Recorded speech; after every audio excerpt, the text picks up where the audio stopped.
소개받은 주영태라고 합니다. 오늘 설명드릴 내용은 이제 반복 하중을 받는 기둥을 모델링하고 그 결과를 이제 확인하는 그런 과정을 따라하기 순으로 쭉 가는 걸로 이제 저희가 이제 준비를 했습니다. 원래는 이론도 같이 설명을 드리고 그리고 그것에 대해서 실습 예제를 통해서 따라하는 거 과정을 쭉 보여드리려고 했는데 전 과정을 하면 이게 사실 9월 달에 저희가 오프라인에서 교육을 한번 했었는데요. 분당에서. 그때 반나절 정도의 시간이 소요가 되더라고요. 근데 웨비나를 통해서 그만큼 하기에는 집중력도 떨어지고 그리고 시간도 너무 오래 걸려가지고 저희가 일단 이론적인 부분은 저희가 이메일을 통해서 미리 이제 유튜브 저희 채널에서 먼저 학습을 하고 따라하기를 보시는 걸로 이제 기획을 해서 그렇게 안내를 드렸었고요.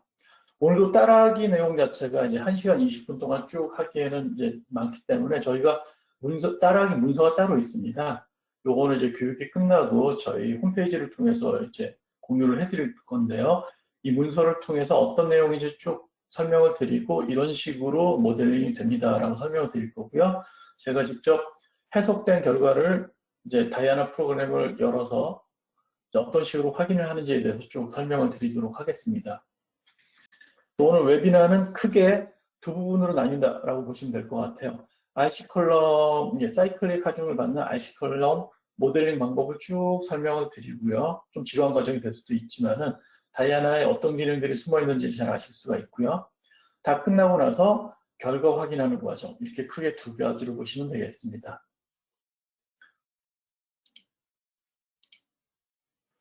먼저 RC 컬럼 모델링 따라하기에 대해서 설명을 드리는데요. 이건 다이아나 10.7를 기준으로 해서 작성이 된 따라하기 문서가 되겠습니다. 네.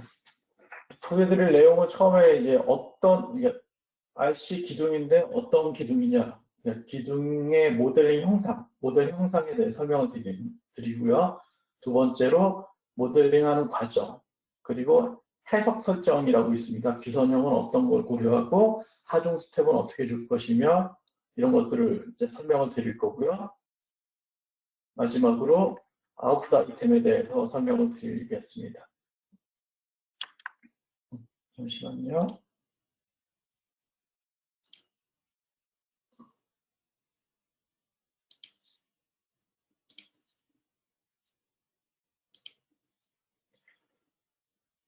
첫 번째로 모델의 형상을 한번 보시겠습니다. 이 모델은요, 실제로 이제 해외 논문에 이제 실렸던 실제 실험 베이스의 모델입니다. 그래서 생긴 거는 밑에 베이스가 있고요. 그리고 기둥부가 있습니다. 그리고 여기 액추에이터가 있어서 변이 제어를 통해 가지고 왔다 갔다 사이클릭하게 하중을 제어하는 거고요.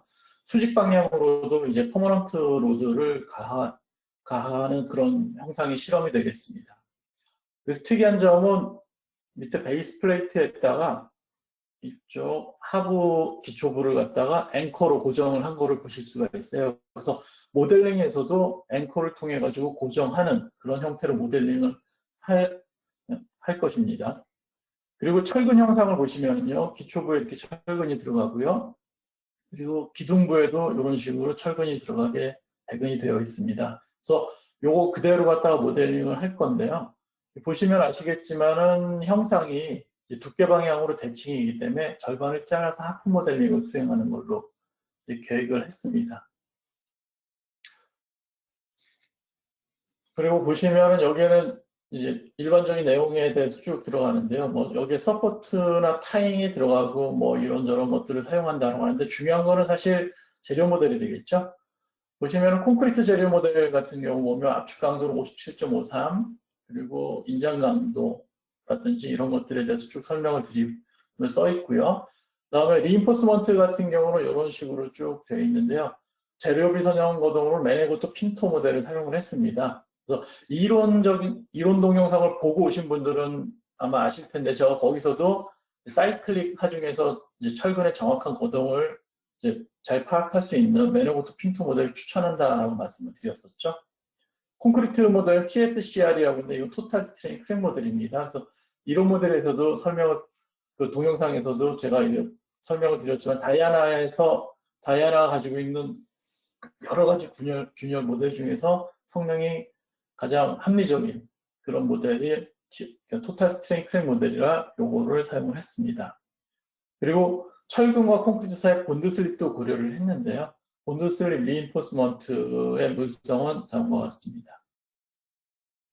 여기 보시면 스티프니스만 있고 강도는 되어 있지 않습니다. 즉 슬라이딩이 발생하지는 않는다는 얘기예요. 그런데 굳이 슬라이딩도 본드 슬립을 왜 고려했느냐 보면은 본드 슬립을 고려할 때 슬라이딩을 고려하게 되면 이제 비선형 고동에 그게 들어가겠죠. 그렇지만 완전 풀본딩으로 해놓고 본드 슬립을 고려한다 했을 때는 어떤 걸 볼 수 있냐면 거기에 본드 슬립 포스를 볼 수가 있습니다. 슬라이딩은 안 됐지만 콘크리트와 철근 사이에 발생되는 부착력 있죠. 그거를 알 수가 있어요. 그래서 저희는 그 부착력을 보고서는 어느 정도 값보다 한계 값보다 크다. 그러면 이 지점에서는 슬라이딩이 발생할 가능성이 있구나라고 판단을 할 수가 있죠. 그래서 그 부착력이 크다면, 그러니까 우리 한계값 월등히 넘어간다 그러면 본드 슬립을 고려해서 해석을 해야겠죠. 그래서 본드 슬립을 고려할지 말지 판단이 안 설 때는 본드 슬립 리인포스먼트를 선형으로 놓고 해석을 하신 다음에 슬립 포스 양이 얼마나 발생되는지를 이걸 인터페이스 포스를 통해서 이제 확인을 하실 수가 있고요. 그걸 통해서 이제 이 정도 양이면 내가 고려 안 해도 되겠다, 본드 슬립 비선형을. 아니면 그걸 고려해야 되겠다를 판단하실 수가 있습니다. 그래서 여기에서는 그걸 판단하기 위한 선행 모델을 돌린다라고 생각을 하시면 될 것 같아요. 비선형 모델은 넣지 않았습니다. 스틸 플레이트 물성은 남아왔고요. 그래서 파운데이션 블록의 인터페이스라고 했는데 이건 뭐냐면요. 아까 말씀드렸지만 베이스 플레이트와 기초부가 있죠. 그 사이에 이제 앵커를 통해서 연결을 했다 그러는데 기초부 콘크리트와 베이스 플레이트 사이에도 이제 부착이 되어 있지 않은 상태이기 때문에 그 사이도 인터페이스를 고려해서 이렇게 실제와 좀 비슷하게 하려고 인터페이스를 집어넣은 상황이 되겠습니다. 베이스 플레이트 밑에 부분을 그냥 고정 지점으로 하게 되면은 위에서 이제 고정화종으로 위에서 수직으로 누른다고 했죠. 누르게 되면 기초 콘크리트가 옆으로 포화송 효과에 의해서 옆으로 팽창을 할 텐데 그게 잡히죠. 고정 지점을 하게 되면. 그래서 횡방향으로 구속이 생기기 때문에 강도가 증가하거나 또는 실제 고동하고 많이 다르게 이제 고동을 할 수 있기 때문에 제일 바닥부에는 이제 파운데이션 인터페이스, 바운더리 인터페이스라고 하는데요. 그거를 설정을 했습니다. 프로젝트 실행을 위해서 제일 처음에 지금부터 이제 본격적으로 모델링이 들어가는데요. 제일 처음에 다이아나에서는 이렇게 프로젝트를 설정하도록 하고 있습니다. 그래서 프로젝트 안에 보면 스트럭처럴, 히플로우 여러 가지들이 있고요. 제일 위에는 이제 프로젝트 네임을 쓰게 돼 있고 저장할 폴더를 정의하도록 하고 있습니다. 밑에는 어떤 해석 종류를 갖다 할 것인지를 설정을 하게 되어 있는데 이건 나중에 변경을 할 수 있기 때문에 처음에는 이제 러프하게 한번 잡아 그리고 어떤 차원으로 모델링을 할 것이냐. 여기는 3디멘전, 2디멘전 또는 플레인 스트레스, 플레인 스트레인 여러 가지 조건이 들어가 있습니다. LCC 매트리까지 들어가 있고요. 모델 사이즈는 이거는 그냥 안 건드리시면 됩니다. 1kg 정도 해서 이거 캐드 모델링의 오차를 정의하는 건데 1kg 정도 하시면 무난하기 때문에 이건 절대 건드리실 일이 없을 거예요. 디폴트 메쉬는 고차 요소를 쓸 것이냐 저차 요소를 쓸 것이냐 해서 유한 요소에 어떤 요소를 쓸지에 대해서 설정하는 거고요. 온쉐입이냐 리니어냐. 그러니까 고차 요소를 쓰게 되면 이제 그 면의 형상을 갖다 곡선으로도 줄 수 있기 때문에 곡선을 그대로 살릴지 아니면은 그 사이를 선으로 해서 인터폴레이션을 할지에 대한 내용이 되겠습니다. 그래서 곡선이 많이 들어가 있는 모델링이다. 또는 난 좀 더 우아하게 모델링을 하고 싶다. 그럴 때는 온쉐입으로 놓고 하시면 곡면부를 정확하게 모델링에 반영을 하실 수가 있습니다. 여기 이제 어나리시스 종류를 간단하게 말씀드리면 스트럭처럴 같은 경우는 구조의 성능에 사용할 때 쓰는데 대부분의 토목 건축 쪽에서는 스트럭처럴 많이 쓸 것이고요. 힙플로우는 수화열이나 아니면 열전달 해석할 때 사용되고요. 그라운드 워터플로우는 집안 해석 쪽에 이제 지하 수위 해석할 때 사용을 합니다. 디자인 어널리시스는 아시겠지만 설계할 때 사용을 하고요. 그리고 다이나믹 피처 포 지오메트리컬 어널리시스 같은 경우는 SSI 할 때 사용을 하는데 보통 집안에 SSI 할 때 이제 집안 동해석을 수행이 되는데 집안 동해석 할 때는 집안 경계부의 경계 조건이 상당히 중요합니다. 그래서 여기 되게 특수한 바운더리가 사용이 되는데 그거를 사용하고 싶을 때 이거 체크하시면 되겠습니다. 그래서 그리고 믹스추 플로우 스트레스 같은 경우는요, 열전달 해석, 그러니까 흐름 해석하고 구조 해석 사이를 익스처해가지고 사용할 때 사용하는 거고요. 엔탈피 플로우 스트레스 같은 경우도 뭐 엔탈피 해석하고 응력 해석하고 같이 할 때 사용하고 하는 겁니다. 정확히 얘기하면 믹스처 플로우 같은 경우는 암빌 해석이라고 보시면 될 것 같아요. 지하수의 해석과 응력 해석을 같이 연동해서 해석한다라고 보시면 될 것 같고요. 플루이드 스트럭처 인터액션 같은 경우는 물의 유도, 그러니까 지진이 왔을 때, 댐 같은 경우 상상해 보시면 지진이 왔을 때 댐 저면에 있는 물이 출렁이죠. 그 출렁이는 힘이 댐에 이제 물 때리게 될 텐데 그 때리는 힘 그리고 거꾸로 댐이 흔들리면서 물에다가 물을 때리는 힘, 이 두 개를 인터액션을 고려할 수 있는 그런 해석이 되겠습니다. 그래서 여러분들이 생각하시는 그 출렁임 효과에서 물방울 튀고 이런 게 아니라 물 전체의 매스와 댐의 매스가 서로 연동이 되면서 서로 영향을 미치는 해석이라고 보시면 될 것 같습니다. 이렇게 해주시고 밑에 유닛을 바로 설정을 해주시면 되겠죠. 그래서 여러 가지 유닛을 설정하실 수가 있고요. 그리고 만약에 사용자 좌표나 이런 특수 방향, 특이한 방향을 사용하실 때는 디렉션이라고 있죠. 다이렉션 쪽에다가 추가를 방향을 여러분들이 사용하고자 하는 방향을 추가하신 다음에 나중에 모델링 할 때라든지 아니면 아웃풋 보실 때 여기서 그 방향을 설정해서 사용하시면 되겠습니다.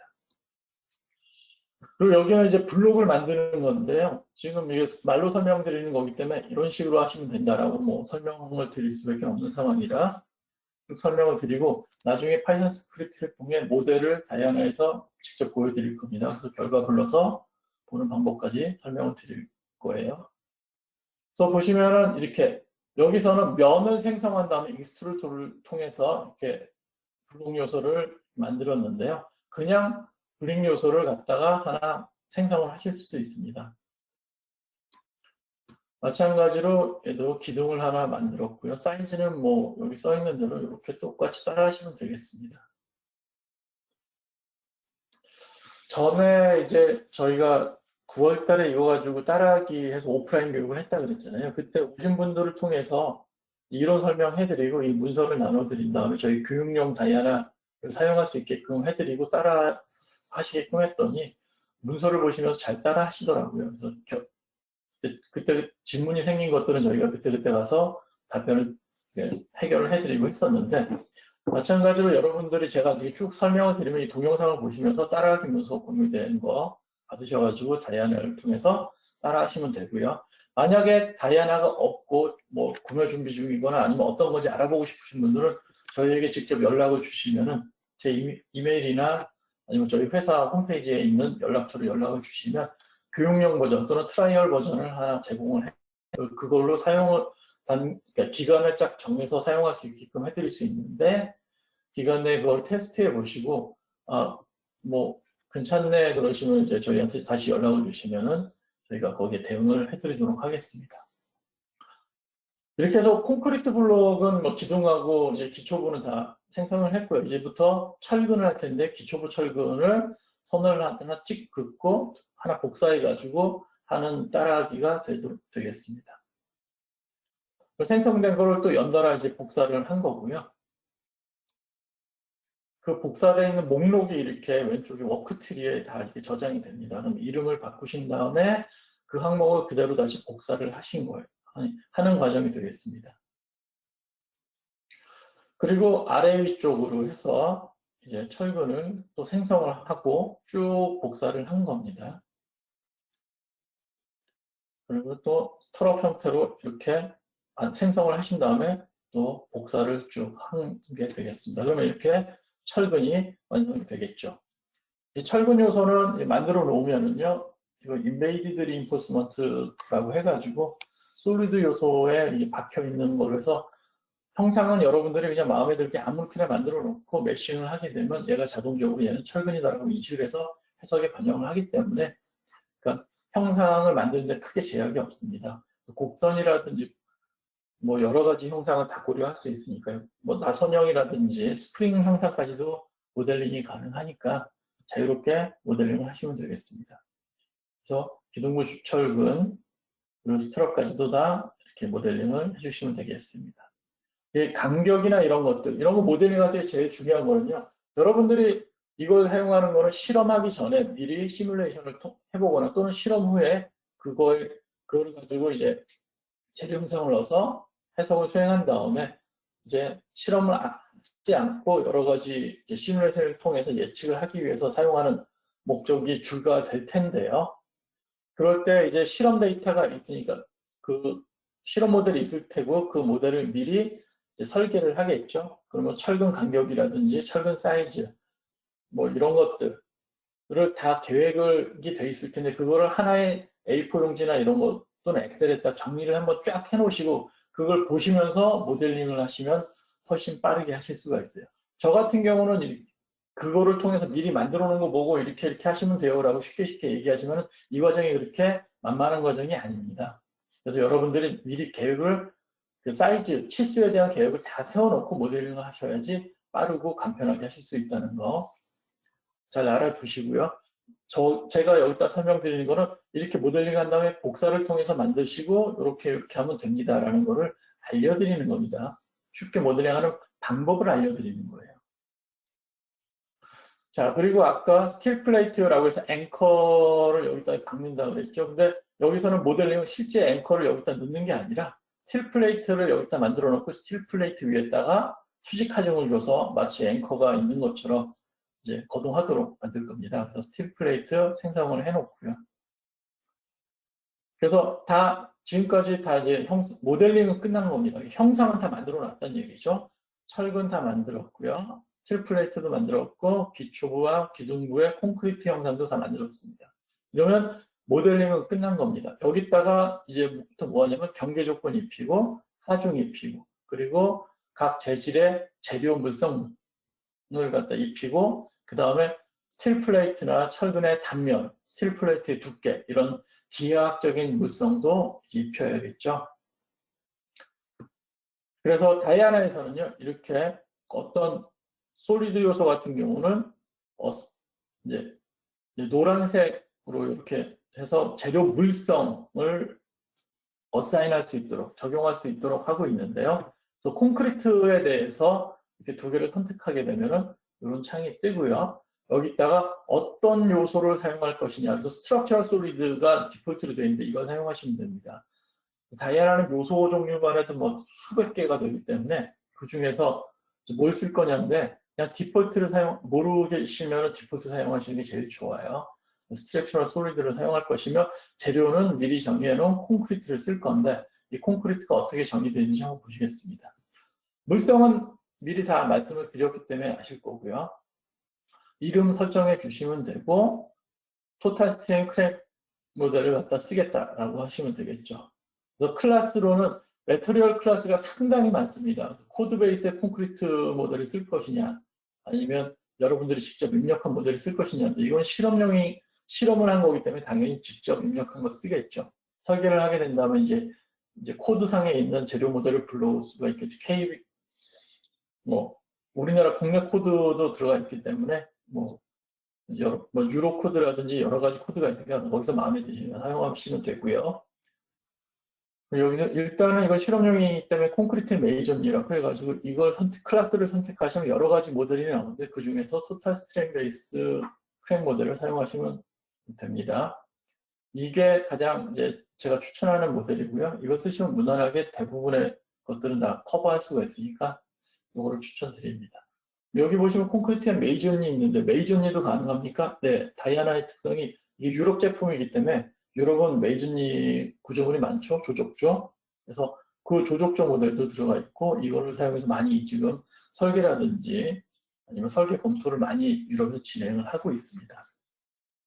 일단 이 클래스에 이 모델을 한 다음에 선형 매터리얼 프로퍼티를 집어넣어 주시면 돼요. 기본적인 내용이죠. 영수 모듈러스, 포화 성비, 그리고 매스 덴시티 넣어주시고 토탈 스트레인 베이스 크랙 모델의 로테이팅 오리엔테이션이라고 했는데요. 이 균열 모델 같은 경우는 이제 다이아나가 균열 모델로 되게 유명합니다. 원래 이 모델로 시작해가지고 지금까지 온 건데 균열 모델만 해도 한 대여섯 개의 모델을 가지고 있고요.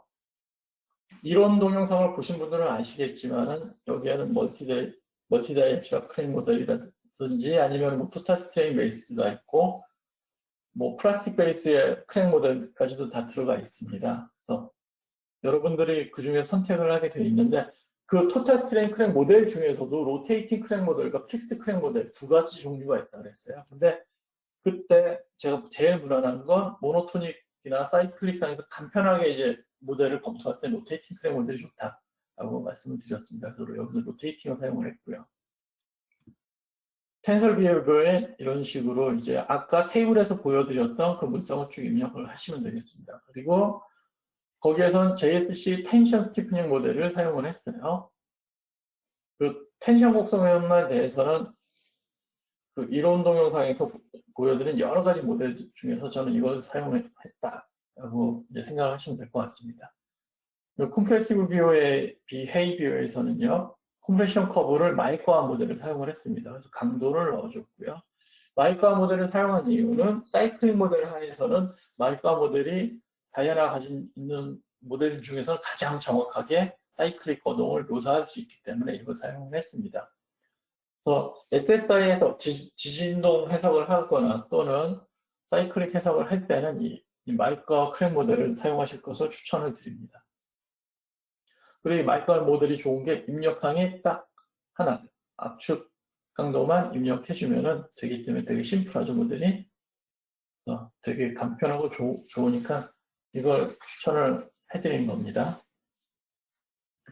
자, 그리고 철근에 대해서 이제 물성을 넣어야겠죠. 사이드 2개 빼고 나머지 물성만, 나머지 철근들에 대해서는 이제 이렇게 그룹으로 하나를 묶었습니다. 이렇게 그룹으로 묶을 수가 있는데, 워크트리에서 그룹으로 묶는 이유는 나중에 결과 확인할 때 편하기 때문에 그렇죠. 그룹핑을 하는 걸 보여드렸고요. 이 그룹에다가 이렇게 물성을 정의할 수가 있습니다. 그래서 앞에서 설명드린 거 매너부터 핀포 모델에 대해서 물성을 정의한 내용이 되겠습니다. 저희 마찬가지로 여기에는 이제 그 철근의 단면적을 해야겠죠. 다이아미터 D16해서 16mm, 지름이 16mm짜리를 여기다가 넣겠다라고 해서 정의하는 걸 볼 수 있습니다. 그리고 사이드 철근은 이게 D12인가 아마 제 기억이 그럴 거예요. 그래서 얘도 따로 그룹핑을 한 다음에 여기다 10이네요. 다이아미터 10으로 해서 이제 물성을 정의한 걸 보실 수가 있습니다. 이렇게 따라하기에 번호가 다 있기 때문에 클릭 번호가 다 있어서 요거 다 번호 순서대로 따라 하시면 되겠습니다. 이것도 이제 재료물성 집어넣는, 이거는 이제 본드슬립바에 대한 재료물성을 집어넣는 건데요. 본드슬립바에는 추가적으로 뭐가 들어가냐면 철근과 콘크리트 사이에 인터페이스가 존재하기 때문에 그 인터페이스 물성도 입력을 해주셔야 돼요. 그래서 이게 8번이 바로 인터페이스 물성이 되겠습니다. 일반 철근들은 풀본딩으로 했고요. 기둥에 들어가는 것들만 이렇게 본드슬립을 통해서 했는데 아무래도 본드슬립을 고려하게 되면 추가적인 요소가 들어가기 때문에 요소가 많아지면 해석 속도가 느려지죠. 그래서 주된 관심이 있는 기둥부에 있는 철근들만 본드슬립을 고려하고요. 아까 기초부 전면에 있는 것들은 본드슬립을 고려 안 한 겁니다. 그러니까 고려 안 했다기보다 본드슬립 요소를 적용을 안 했다는 얘기죠. 그래서 주된 관심되는 부분만 이제 본드슬립 요소를 적용을 해서 하게 되면 나중에 여기에 부착력이 나온다는 얘기죠. 그래서 여기 일반적인 이제 기하물성은 다 집어넣는 반복적인 과정이 되겠죠. 그래서 이렇게 또 그룹핑을 해서 또 물성 적용을 하는 과정이 되겠습니다. 되게 고루하고 좀 지루한 과정이 되겠지만 이 과정을 통해야만 모델링이 되기 때문에 여러분들은 다 이제 요거 따라 하셔서 숙달을 해서 빨리빨리 할 수 있게끔 하는 게 이제 여러분들의 목표가 되지 않을까 싶습니다. 그래서 적용을 다 하시게 되면은 리인포스먼트 바 같은 경우 디폴트로 이렇게 파란색으로 표현이 되게끔 되어 있습니다. 그리고 여기서는 스틸 플레이트 물성을 적용하는 건데요. 재료 물성 정의하시고 두께 50mm로 적용하시는 과정이 되겠습니다. 그리고 하부는요, 이렇게 고정으로 이렇게 고정단으로 했는데, 아까 말씀드렸지만, 고정단이 아니라 여기다 어떤 인터페이스 넣는다고 그러지 않았습니까? 맞습니다. 일단은 고정단으로 해놓고 이 고정단과 기초부 사이의 인터페이스를 적용하는 과정을 거칩니다. 그래서 다양한 같은 경우 어떤 바운더리 쪽에다 인터페이스를 넣는다면 먼저 경계 조건을 먼저 설정해 주신 다음에 인터페이스를 적용하시면 돼요. 바운더리 인터페이스에 대해서 궁금하신 분들은 나중에 저희 홈페이지를 통해서 따로 문의를 Q&A나 이런 쪽으로 통해서 따로 문의를 해주시면 좋겠습니다. 자, 그래서 서포트를 정의하는 방법은요. 이렇게 서포트를 클릭하시면 되는데 프로그램에서 이렇게 되어 있는 아이콘입니다. 이거 클릭하시고 그리고 그 면, 경계 조건을 적용한 면, 그리고 이거 T1, T2, T3 같은 경우는요. 1, 2, 3가 3개의 방향이 되는데 여기 글로벌 코어디네이시라고 해서 글로벌 코어디네이트 시스템이 라지 X, 라지 Y로 되어 있는 거는 글로벌 코어디네이션 1방향이 X고 2방향이 Y란 얘기고요. 3방향인 Z방향은 내부적으로 자동 계산이 됩니다. 그래서 T1, 트랜슬레이션 방향, 병진변이죠. 병진변이 1번, 2번, 3번, X, Y, Z를 의미하고요. 그거를 구속하겠다라는 뜻이 되겠습니다. 여기 R은 로테이션, 회전 방향이 되겠죠.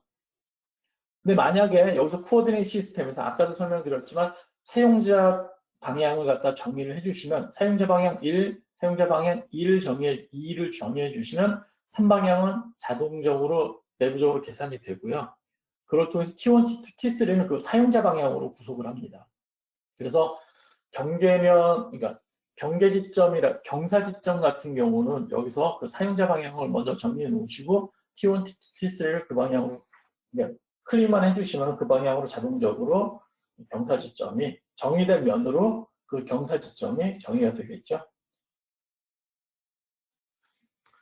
자, 그래서 경계조건 밑에 경계조건, 그러니까 바운더리 인터페이스 경계조건을 정의하는 거에 대해서 설명을 드리도록 하겠습니다. 바운더리 인터페이스인데 인터페이스는 다이아나에서 이 빨간색 색연필이라고 해야 되나? 요거를 누르게 되면 이제 그 커넥션 조건 안에 인터페이스를 정의할 수 있게 되어 있는데 요걸 누르시게 되면 여기에 베이스 인터페이스라는 종류가 있습니다. 인터페이스 종류만 한 10개가 돼요. 이 다이아나 안에. 그 중에서 바운더리 인터페이스 종류를 선택을 하신 다음에 이런 식으로 입력을 쭉 하시고요. 아까 베이스 서포트라고 만들어 놓은 베이스 경계 조건을 주시면은 그 경계 조건과 베이스 콘크리트 사이에 인터페이스를 집어넣는 거가 되겠습니다. 그래서 물성을 넣어주시면 되고요. 그리고 이 플레이트에도 마찬가지로 이런 식으로 경계 조건을 주어가지고 이제 해석에 반영하도록 하고 있습니다. 그리고 여기도 마찬가지로 이 스틸 플레이트와 이 베이스 콘크리트 사이에 인터페이스를 적용할 수 있게끔 되어 있는데요. 인터페이스를 적용하는 거를 그 과정을 보여주고 있습니다. 이거는 버추얼 트랜스포메이션이라고 해가지고요.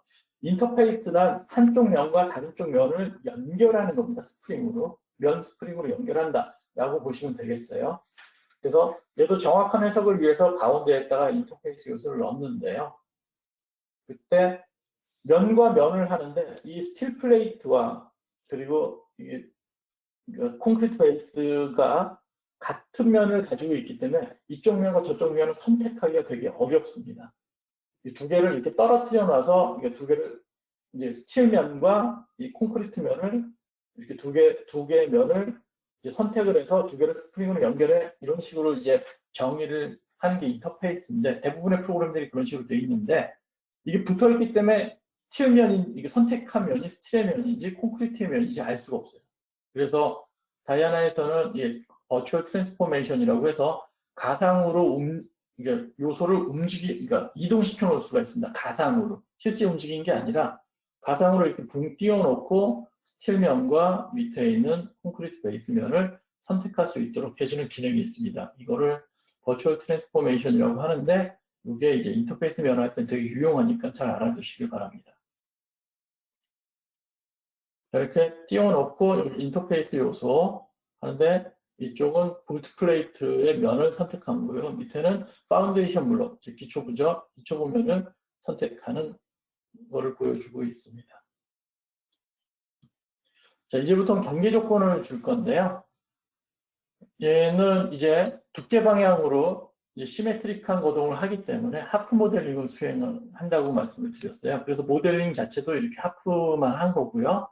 그래서 Y 방향으로 시메트릭하게 만든 겁니다. 그래서 시메트릭 면, 반을 자른 면을 우리는 시메트릭 면이라고 하는데, 시메트릭 서피스라고 하는데, 그쪽에 적절하게 경계 조건을 주는 게 상당히 중요합니다. 그래서 이거 같은 경우는 대칭이 Y축을 통해서 대칭이기 때문에 Y축에다가 고정 경계를 면에다가 준 걸 보실 수가 있어요.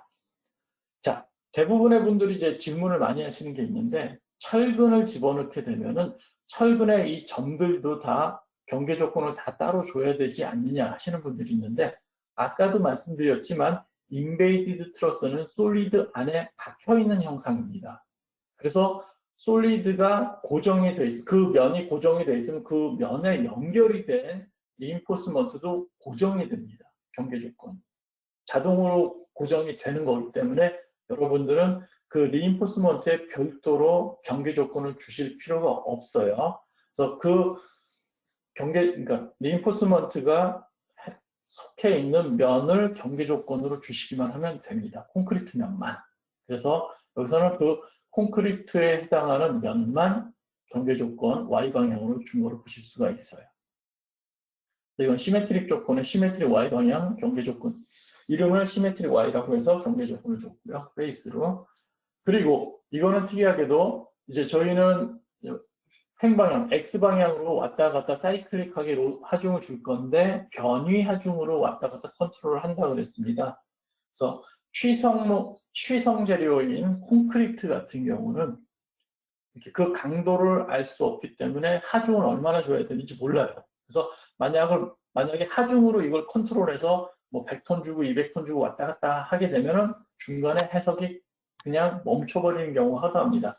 강도를 넘어가면 해석이 중단되겠죠. 왜?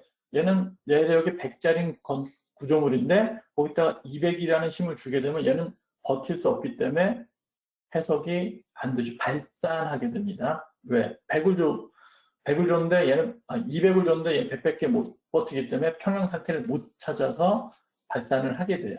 그래서 이런 재료 비선형, 특히 취성구조, 그러니까 취성의 재료인 콘크리트 같은 경우는 변이 하중을 줘서 디스플레이스먼트 컨트롤로 이렇게 제어를 해서 하중을 도입하는 것을 추천을 드립니다.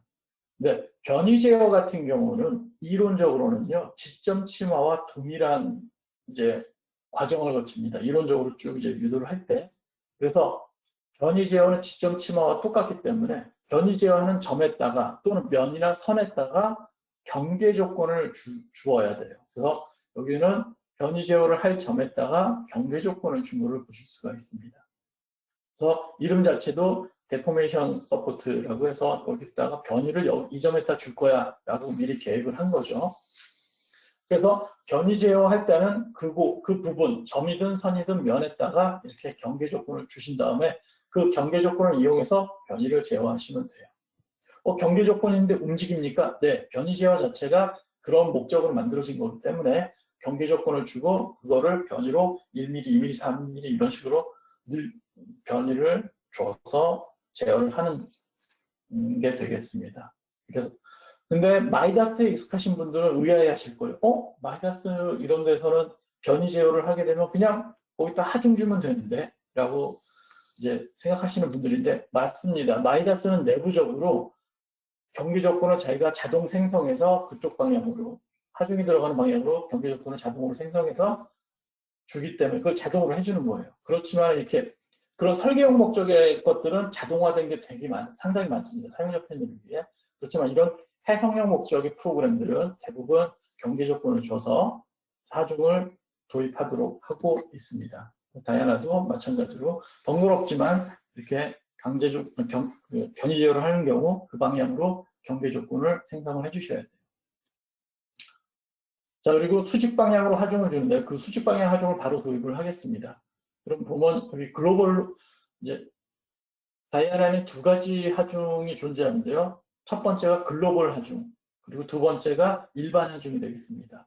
여기 보시면 글로벌 하중이라는 창이 따로 있고 그다음에 로드라는 창이 따로 하나 있죠. 글로벌 로드는 뭐냐면 자중 주는 겁니다. 자중. 자중 하나 주는데 글로벌 로드를 이렇게 따로 분리할 필요가 있느냐? 여기는 자중뿐만 아니라 베이식 스테이션이라고 해서 이때 여러분들 구조물 해석할 때 베이스를 고정 지점으로 잡고 이제 하중, 그러니까 엑셀러레이션을 주는 경우 있죠. 그거는 정확히 얘기하면 베이스면을 흔드는 거가 되는데 그때는 구조물이 이제 엑셀러레이션이 이제 도입이 되는 거죠. 구조물 전체 모델에 엑셀러레이션이 도입되기 때문에 그것도 글로벌 로드로 볼 수 있고 또는 센트리퓨즈 해석이라고 해서 이렇게 원심 분리기처럼 구조물을 놓고 돌리는 그런 게 있죠. 실험. 그거를 모델링 할 때 묘사를 할 수가 있어요. 그때도 센트리퓨즈의 몇이냐 이런 것들을 입력해서 할 수 있는 그것도 글로벌 로드 안에 포함이 되어 있습니다. 그래서 상당히 많은 종류의 하중을 글로벌 로드에서 지원을 해주고 있어서 자중은 이 글로벌 로드로 하시면 되고요. 우리가 알고 있는 일반적인 저점 하중이라든지 면하중, 선하중, 분포 하중이나 뭐 이런 것들 그런 일반 하중에 포함이 됩니다. 그래서 이거는 자중은 글로벌 로드에서 이미 정의를 해주고요. 이렇게 그 다음에 일반 위에서 누르는 하중은 일반 노드에서 면하중으로 이제 일단 하시면 되고 그리고 여기에 타잉이라고 있습니다. 타잉이 뭐냐면요. 요 한 점만 변이 하중으로 쭉 밀면 이 점에만 집중력이 걸리기 때문에 요 부분 이 인근에 있는 콘크리트가 깨집니다. 먼저. 근데 실제적으로는 윗면을 양쪽을 꽉 구속을 한 상태에서 왔다 갔다 액추에이터로 이렇게 이제 하중을 도입했기 때문에 어떻게 한 거냐면 이 점과 이 위에 있는 면이 있죠. 면 자체를 타잉으로 묶은 거예요. 그러면 이 점과 위에 있는 면들은 다 동일한 거동을 한다. 동일한 변이를 가진다라는 설정이 되겠습니다. 그래서 마스터와 슬레이브, 마스터는 이 점 하나, 슬레이브는 이쪽 면으로 해서 이렇게 타잉을 한 과정이 되겠어요. 그리고 이거는 홀리존탈 로드라고 해가지고 이쪽으로 변이 제어한 모습을 보여주는데요. 보시면 아시겠지만 밑에 경계 조건을 입력을 하게 되어 있어요. 이쪽에 데포메이션 서포트라고 아까 만들어둔 경계 조건과 그쪽 방향 트랜슬레이션으로 1mm를 줘라 라고 했는데 여기에 1mm의 의미는 스케일 팩터라고 보시면 돼요. 나중에 여기다가 저 스케일 팩터 이 1이라는 값에다가 어떤 스케일 팩터를 곱해가지고 왔다 갔다 사이클 로드를 줄 수 있게끔 만들 겁니다. 그래서 보통은 1이라는 걸로 단위 하중을 주시는 게 좋습니다. 나중에 어차피 스케일링을 적용할 거기 때문에. 그래서 했고 위에서 누르는 압력 하중도 여기다가 2.125 메가파스칼로 압력 하중을 제방향으로 주시는 걸 볼 수가 있어요.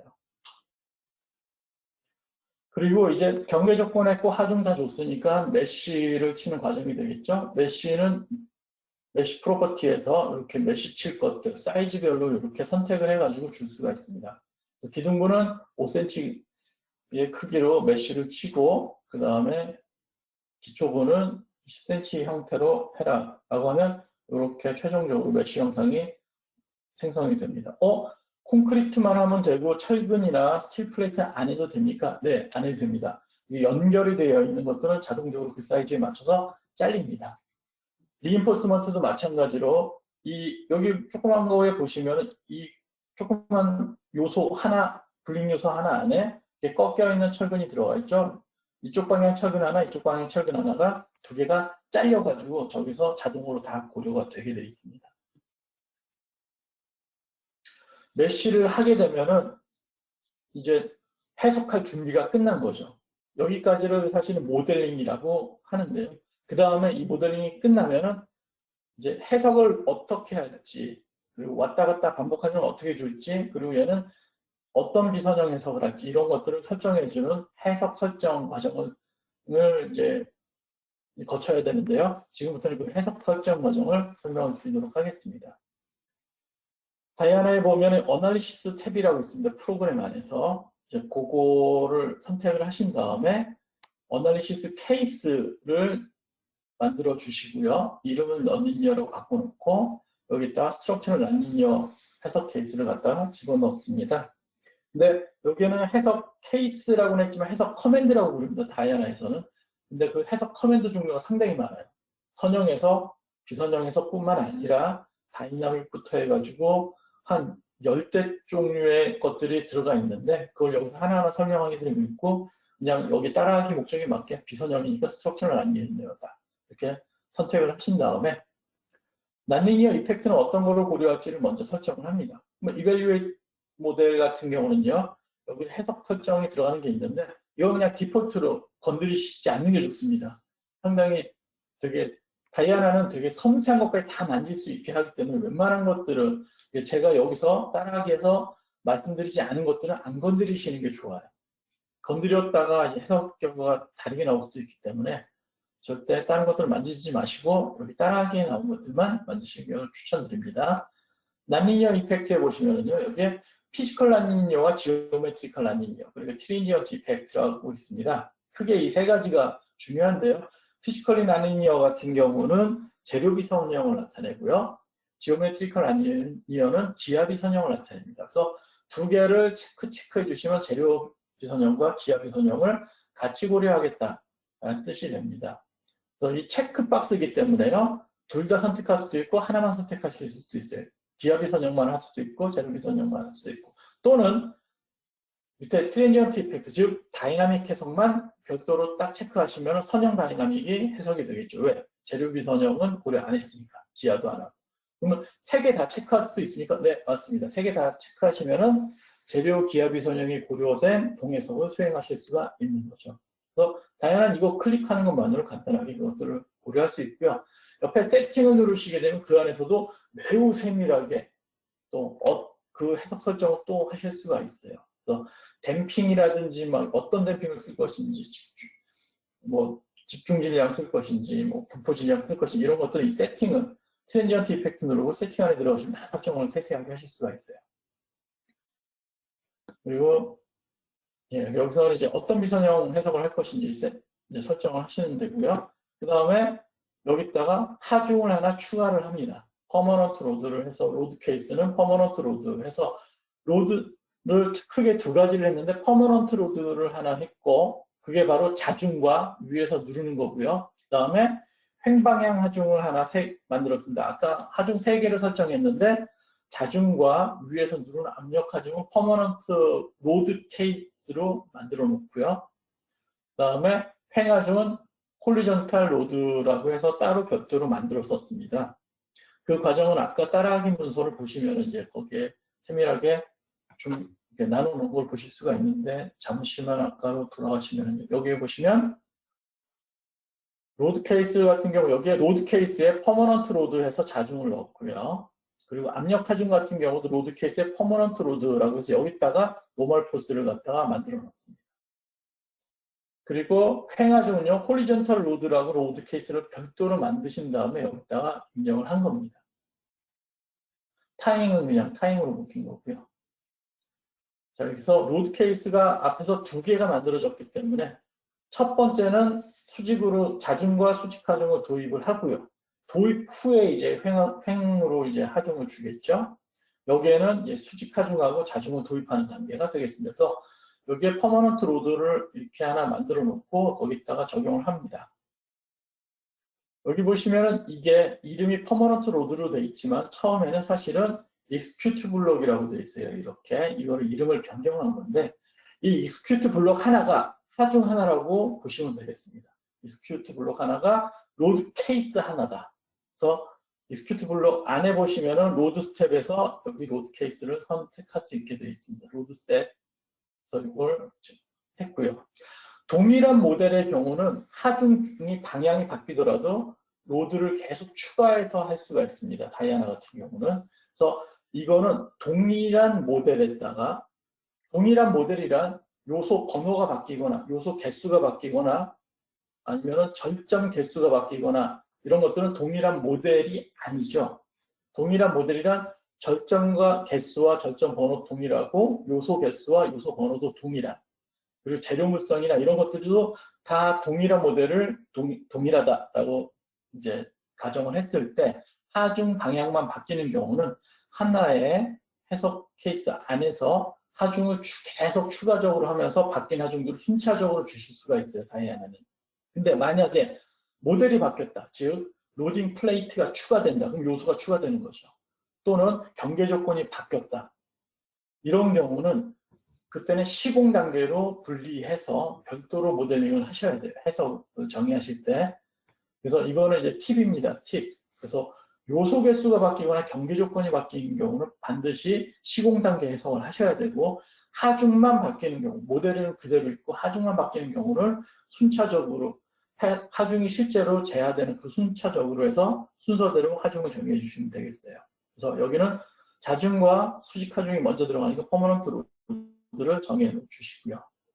다트, 그리고 여기에다가 이터레이션은 여기 보시면 이퀄리브리엄 이터레이션이라고 있는데, 요 설정은 뭐냐면 주어진 로드 스텝에 대해서, 그 로드 셋에 대해서, 로드 케이스가 되겠죠. 그거에 대해서 이제 수렴 설정을 해주는 항목이 되겠습니다. 이거 더블 클릭하시면 이런 것들을 정의하실 수가 있는데 쭉 따라 하시면 되겠습니다. 여기 보시면 뉴턴 랩슨이라든지 이런 것들이 있고요. 비선형성이 센 경우는 또는 피크 영역을 넘어갈 때 뉴턴 랩슨이 수렴을 잘 안 하기 때문에 그때는 이제 뭐 다른 해석 방법을 사용하도록 추천을 하고 있습니다. 자, 두 번째로 사이클릭 하중을 주는 과정인데 이 과정은 되게 복잡한데요. 여기서는 하중을 먼저 하나 이렇게 추가를 합니다. 그 하중 추가하는 과정을 여기에 스트럭처를 나누기 위해서 퍼머넌트 로드 오른쪽 키 누르시고 듀플리케이트 하면은 위에 하중이 복사가 되고요. 그 복사된 하중의 이름을 호리존탈 사이클릭 로드라고 바꿔주십니다. 리네임으로. 그 다음에 그 안에서 로드셋을 홀리존탈 로드로 바꿔주시고요. 로드 스텝을 선택하시면 이 안에 이제 사이클릭 하중을 정의하실 수가 있는데, 아까 사이클릭 홀리존탈 로드를 1mm로 정의를 해놨습니다. 그렇죠? 1mm를 정의해놓고 여기다가 들어가는 로드 스텝을 이렇게 길게, 이걸 복사해서 쓰시면 되는데 나중에 길게 하는데, 이게 무슨 의미냐면 1이란 앞에 있는 거 1mm를 스케일 팩터 1로 주고 그거를 3, 번 추가로 줘라. 1mm, 1mm, 1mm 이렇게 밀어라. 총 3mm를 미는 거가 되겠죠. 여기서 한 칸 띄면은 그 다음 하중을 주는 겁니다. 마이너스 1, 반대 방향으로 마이너스 1mm로 6번 줘라. 그러면 1, 2, 3mm 갔다가 2mm, 1mm, 0mm, 마이너스 1, 마이너스 2, 마이너스 3 이렇게 해서 마이너스 3mm까지 가겠죠. 그리고 한 칸 띄고 다시 1mm씩 3번 정방향으로 줘라 하면은 요렇게, 그래서 이거를 다 나타내면은 요것과 같이 사이클릭한 모델이 됩니다. 그래서 보시면 1mm씩 3번 들어가죠. 한 번 0은 디폴트가 되고요. 한 번, 두 번, 세 번에서 올라갔다가 밑으로 6번을 빼는 거죠. 마이너스 6, 1, 2, 3, 4, 5, 6 빼는 걸 보실 수가 있고, 위로 3 올라간 다음에 다시 5 올라가죠. 3 올라가서 다시 5를 더 줬죠. 그럼 쭉 올라가는 게 되고요. 10 빼고 5 올리고 10 주고, 마이너스 20 빼고 10 빼고 10 올리고 4 올리고, 8 빼고 다시 4 올리고 12 올리고, 이런 식으로 왔다 갔다 반복 하중을 이런 식으로 주실 수가 있어요. 그래서 앞에서 변이 하중을 1mm로 단위로 주신 다음에, 만약에 거기서 1mm 안 주고 어떤 특정 숫자로 주시게 되면 되게 머리 아프겠죠. 스케일 팩터 주실 때. 그래서 1mm로 그냥 정해놓고 이런 식으로 주시면 됩니다. 나는 근데 0.1mm씩 밀고 싶다 그러면 앞에서 1mm 주시고 여기 0.1을 주시면 돼요. 그러면 0.1mm씩 3번 밀게 됩니다. 왜냐? 이게 스케일 팩터라고 말씀드렸죠. 앞에 있는 괄호 밖에 있는 1 또는 마이너스 1 이런 것들은 스케일 팩터가 되겠습니다. 이 같은 경우 기둥 길이가 길기 때문에 1mm만 줘도 큰 변형이 생기지 않기 때문에 1mm씩 컨트롤을 한 거를 보실 수가 있어요. 이렇게 해서 사이클링 모드는 이런 식으로 줍니다. 그래서 요 입력하는 과정 있죠. 이 약속을 잘 지키시면은 사이클링을 편하게 주실 수가 있습니다. 자, 다음은 아웃풋 설정이 되겠습니다. 하중 설정 다 했고요. 이제 아웃풋 설정은 나는 어떤 결과를 보겠다는데요. 프라이머리스라고 하면은 다이아나 그냥 알아서 이제 여러 가지 아웃풋들을 추천한 것들을 주는데 이러면 내 마음에 꼭 드는 아웃풋을 보실 수 없을 수도 있어요. 그래서 유저 셀렉션을 누르고 모디파이 하신 다음에 여기다가 여러분들이 추가를 해주시면 됩니다. 그래서 보통 디스플레이스먼트나 포스는 리액션을 나타냅니다. 그래서 디스플레이스먼트와 포스를 각각 애드를 해주시고요. 클릭하고 애드 누르시고 마찬가지로 포스 클릭하시고 애드 누르시면 이렇게 디스플레이스먼트 포스가 디폴트 값이 이게 이쪽에 추가가 됩니다. 오른쪽 창이 바로 내가 출력할 결과가 되겠어요. 그리고 스트레스에서 이걸 확장하시게 되면 여러 가지 종류의 스트레스가 있는데 그 중에서 여기 써 있는 거를 보시고 추가를 하시면 되고요. 스트레스와 스트레인 같은 경우는 이제 유한요소법을 공부하신 분, 배우신 분들은 아시겠지만 스트레스와 스트레인의 정확한 값은 적분점에서 정의가 됩니다. 그래서 다이아나 같은 경우 적분점에서의 값을 출력할지 아니면 이거를 한번 이렇게 그러니까 절점에서 출력을 할지를 정의할 수가 있는데 절점에서 이제 출력을 하게 되면 무슨 일이 벌어지냐면 정확한 값인 적분점의 값을 갖다 익스트라폴레이션 합니다. 그러니까 적분점에 있는 값을 갖다가 보배법을 통해서 형상함수를 통해서 절점의 값으로 변환을 해줘요. 익스트라폴레이션 하게 되면 좀 정확하지 않은 값이 나올 수가 있어요. 강도가 10짜리를 했는데 강도가 12인 결과를 보실 수도 있다는 얘기입니다. 일반적인 해석용 프로그램에서 보시면은 그런 것들을 많이 보실 수가 있어요. 왜냐하면 일반적인 해석용 프로그램들은 절점에서 디폴트를 결과를 뽑아주기 때문에 다이아나도 마찬가지로 디폴트는 절점입니다. 여러분들이 강도를 10을 줬는데 결과를 확인했더니 응력이 12가 나왔다. 그러면 해석 프로그램이 잘못된 게 아니라 출력 방법이 잘못된 거예요. 정확한 값인 적분점 결과를 본 게 아니라 절점 결과를 보신 거죠. 익스트라폴레이션 된. 그래서 그런 걸 방지하기 위해서 보고서에 쓸 때 이제 컨투어를 딱 그려서 그 절점 결과를 뽑아서 딱 캡처해서 넣는데 최대 스트레스가 12가 나오면 말이 안 되죠. 그런 걸 방지하기 위해서 그래서 각각의 결과들을 다 인테그레이션 포인트, 적분점에서의 결과를 출력하겠다는 거 다 설정을 해주셔야 됩니다. 그래서 이 예제는 이거를 다 설정을 한 예제가 되겠어요. 그 다음에 모든 과정이 다 끝난 거예요. 모델링 끝났죠. 그 다음에 경계접근과 하중 정의하는 거 끝났죠. 그 다음에 뭐 어나리시스 케이스, 해석 어떤 식으로 해라. 이것도 끝났죠. 그 다음에 아웃풋은 어떻게 해라. 끝났죠. 그러면 해석만 돌리시면 되겠습니다. 해석을 하게 되면은 이제 결과를 보실 수가 있죠. 이런 식으로. 그래서 아웃풋 모드로 자동으로 이제 다양한 변환이 되고요.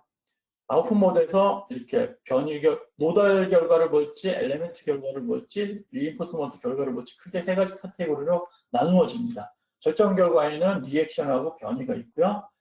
엘리멘트 결과에는 뭐가 있냐면 변형률과 응력 또는 크랙 위스 아니면 크랙 패턴이라든지 이런 것들을 보실 수가 있는 것들이 바로 엘리멘트 리절트에 들어갑니다. 리인포스먼트 리절트에는 말 그대로 철근 결과를 보실 수가 있죠. 자, 여기서 변이 결과를 본 건데요. 이게 로드 스텝을 아까 많이 줬습니다. 한 189개인가가 토탈 로드 스텝이 되는데요. 그 로드 스텝 중에서 이 케이스는 로드 스텝을 선택하는 겁니다. 몇 번째 로드 스텝의 결과를 보겠다. 먼저 선택을 해주시고 그 로드 스텝 안에서 어떤 결과를 보겠다. 여기서는 변이 결과 토탈을 보겠다 하면 이렇게 결과를 보실 수가 있습니다. 컨투어로. 근데 컨투어 말고도 벡터 형식으로 보고 싶다. 그것도 가능합니다. 그 자세한 결과 보는 방법에 대해서 이따가 설명을 다시 드리도록 하겠습니다. 여기서는 이제 나는 어떤 결과를 이제 나는 디스플레이스먼트와 반력의 결과를 보고 싶다 하실 때는 이제 테이블 결과로서 뽑을 수도 있는데요. 그 과정을 보여주고 있는데 요거에 대한 자세한 방법도 이따가 따로 설명을 드릴게요. 제가 직접 시연을 해서 보여드리도록 하겠습니다.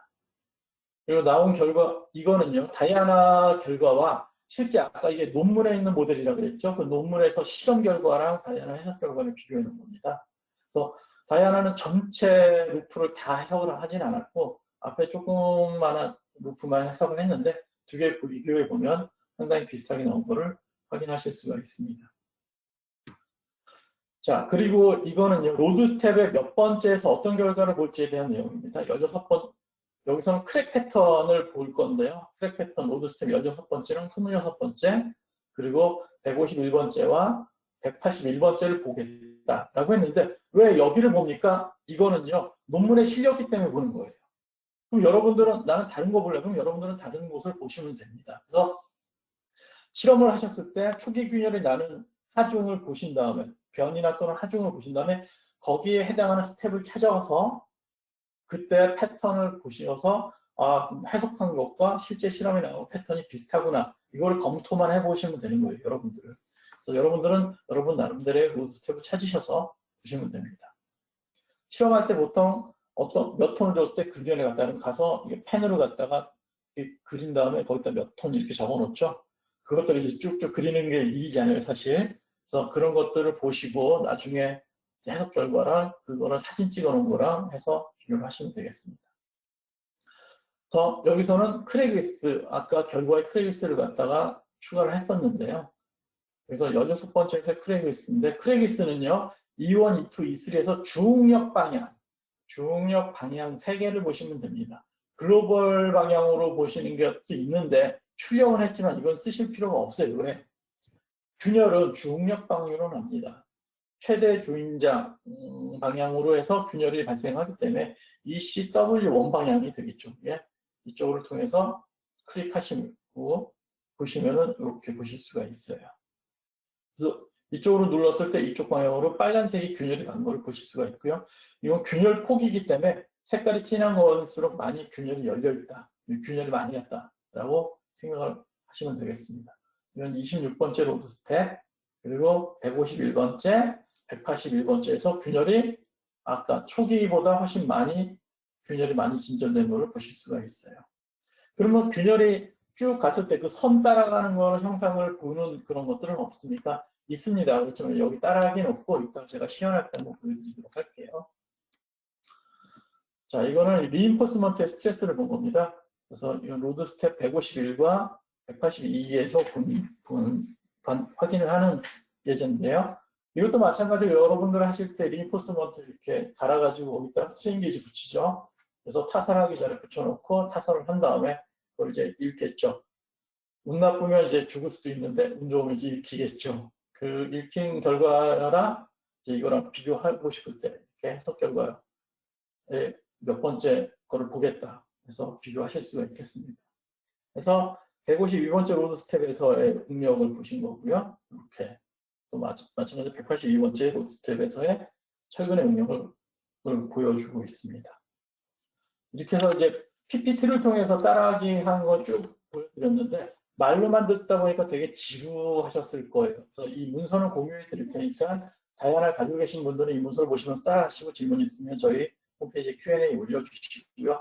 없으신 분들은 다이아나가 없는데 한번 해보고 싶다 하시는 분들은 저희 홈페이지를 통해서 요청하시면 트라이얼 버전을 보내드립니다. 기간 제한적인 한 달 정도 이렇게 기간 제한을 둔 모델을 다양한 프로그램을 보내드리니까 그거를 해서 따라하기 한번 쭉 해보시는 것도 좋을 것 같습니다.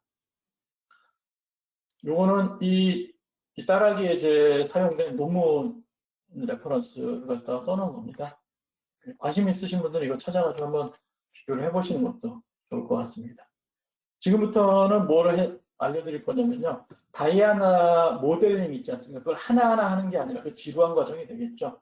그거는 이제 여러분들이 이 문서를 보고 따라 하시면 되고 그 모델의 해석 결과 있잖아요. 그 해석 결과를 보는 방법에 대해서 쭉 보여드릴 거예요.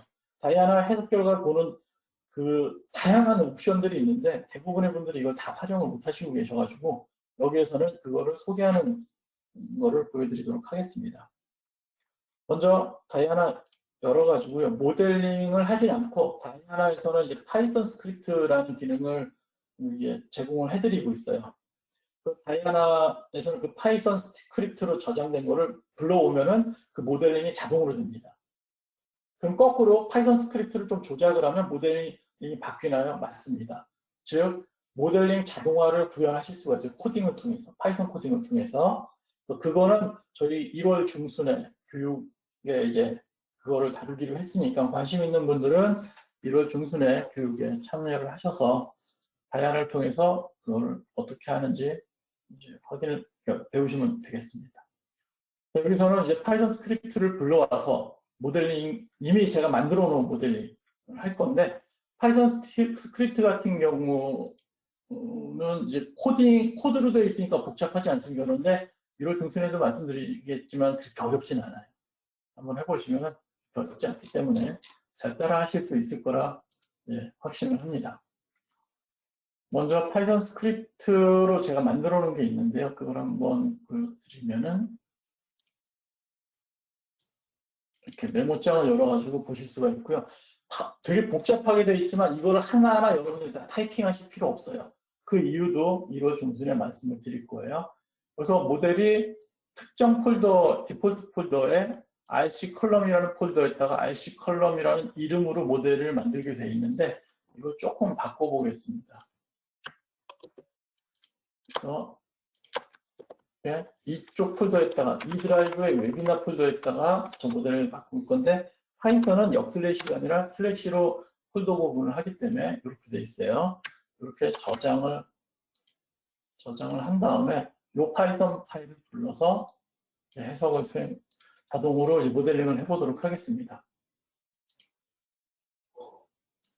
먼저 New를 누르게 되면 이렇게 프로젝트가 있는데 이 자동으로 저장하는 것까지 아까 파이썬에 다 들어가 있기 때문에 일단 하나 문서를 디폴트로 하나 만들겠습니다. 그럼 단위나 이런 것도 설정 안 하나요? 그것도 다 파이썬 파일에 다 들어가 있어요. 모든 과정이 다 파이썬을 통해서 정의할 수가 있습니다. 자, 이렇게 하나 문서 하나 만들어 놓고요. 파일에서 run saved script라고 있습니다. 그래서 여기서 스크립트 파일 하나 만들어 놓은 거 웹이나 폴더에 요거를 불러서 오픈하게 되면 이때부터 자기가 자동으로 막 모델링을 시작합니다. 그래서 메쉬하는 과정이고요. 저렇게 모델링이 끝났습니다. 순식간에 끝났죠. 자, 여기 보시면 커맨드 컨솔이라고 있는데 이게 바로 파이썬 명령어들이 이쪽에 자동으로 쭉 이제 써지는 겁니다. 거꾸로 여러분들이 여기서 모델링을 생성하면 파이썬 명령어가 자동으로 저장이 됩니다. 파일로. 그래서 다행히도 그걸 복사해서 파이썬 코드로 바꾸실 수가 있어요. 저는 그렇게 만들었습니다. 모델링은 먼저 다 해놓고 여기 쓰여진 것들을 쭉 복사해가지고 만들어 놓은 게 아까 보셨던 그 문서가 되겠어요. 그래서 여러분들이 직접 다 코딩하실 필요 없습니다. 모델링 한번 해놓고 거기서 여기에 있던 이런 숫자들만 바꾸시면은 절점 위치가 바뀌고 물성이 바뀌고 또 하중 크기 있죠? 여기서 왔다 갔다 하는 사이클릭 하중 이것도 바꾸실 수가 있다는 얘기예요. 그래서 그거를 명령을 복사해서 아까 그 문서에다가 대체해서 넣으신 다음에 저장하고 불러들이시면 그게 적용이 되는 거죠.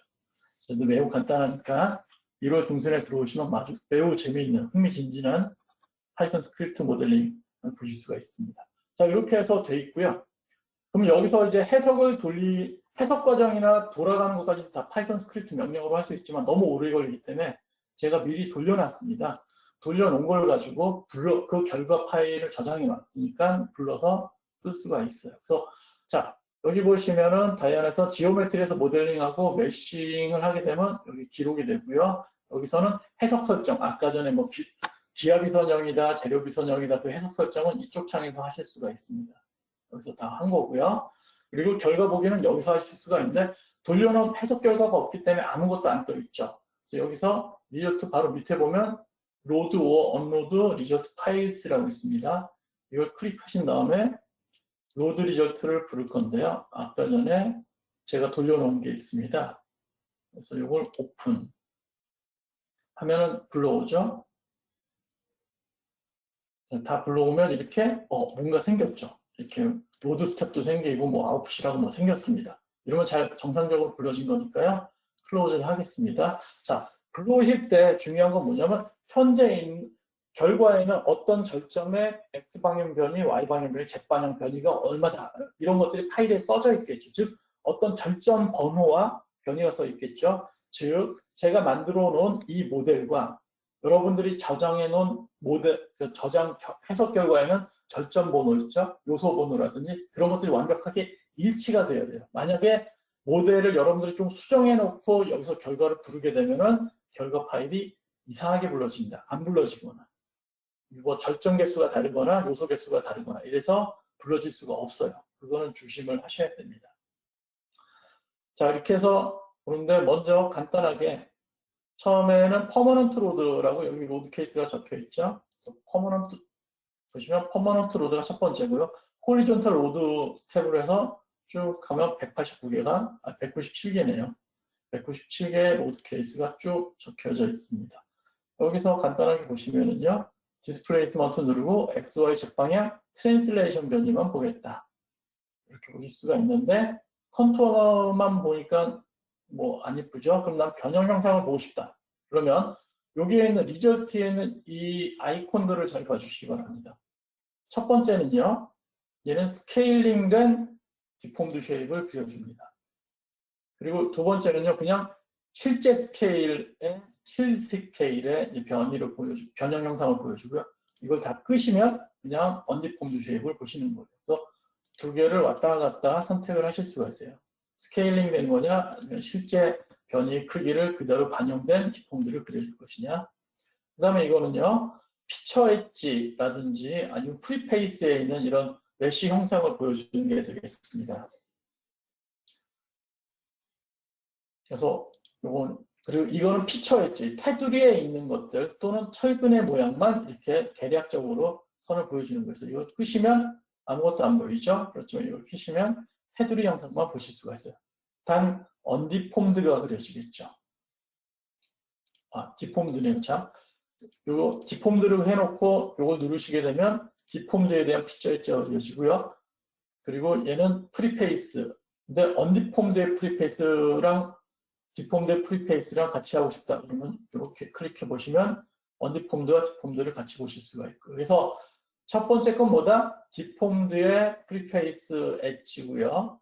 그 다음에 두 번째는 피처 엣지입니다. 테두리만 나오는. 그리고 이 세 번째 거는요.